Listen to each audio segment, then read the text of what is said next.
சென்னை அண்ணா அறிவாலயத்தில் உள்ள கலைஞர் அரங்கில் சிவகங்கை மற்றும் விருதுநகர் மாவட்ட நிர்வாகிகளோடு தேர்தல் ஒருங்கிணைப்பு குழு கூட்டம் நடைபெற்று வருகிறது. தொடர்பான கூடுதல் விவரங்களோடு இணைகிறார் சிறப்பு செய்தியாளர் வேல்முருகன். தற்போது இன்றைய கூட்டத்தில் 2 மாவட்டத்தை சார்ந்த கட்சி நிர்வாகிகள் பங்கேற்றிருக்கிறார்கள். என்னென்ன முக்கியமான பேசுபொருள்கள், விவரங்களை பதிவு செய்யலாம்?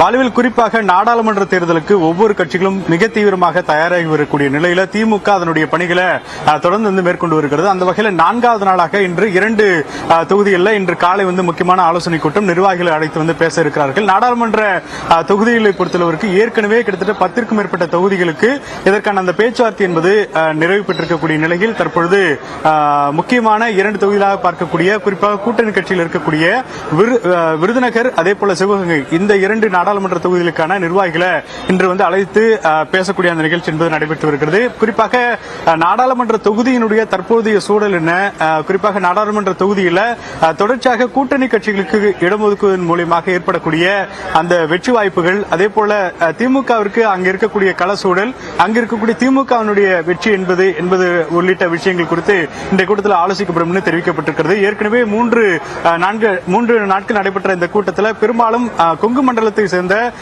தொகுதிகளுக்கு இந்த ஆலோசனை கூட்டங்கள் நிறைவு பெற்றிருக்கக்கூடிய நிலையில் தற்போது தென் மாவட்டங்களில் இந்த ஆலோசனை கூட்டங்களை தற்போது திமுக சார்பில் முடிவெடுத்திருக்கிறார்கள். அதே போல இன்று மாலை தென்காசி, நெல்லை உள்ளிட்ட நாடாளுமன்ற தொகுதிகளுக்கும் இந்த ஆலோசனை கூட்டம் நடைபெறுகிறது.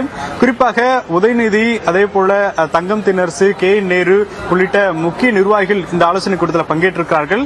அதே போல இந்த விருதுநகர், சிவகங்கை உள்ளிட்ட மாவட்டங்களில் இருக்கக்கூடிய பொறுப்பு அமைச்சராக இருக்கக்கூடிய மூர்த்தி அவர்களும், அதே போல ரகுபதி உள்ளிட்ட முக்கிய அமைச்சர்களும் இந்த ஆலோசனை கூட்டத்தில் பங்கேற்றிருக்கிறார்கள்.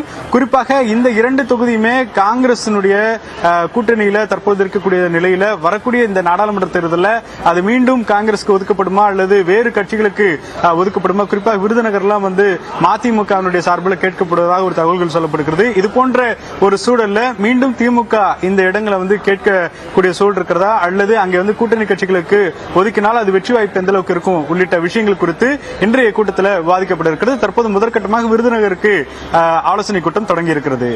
பாலவே, நன்றி வேல்முருகன், விரிவான விவரங்களை பதிவு செய்தமைக்கு.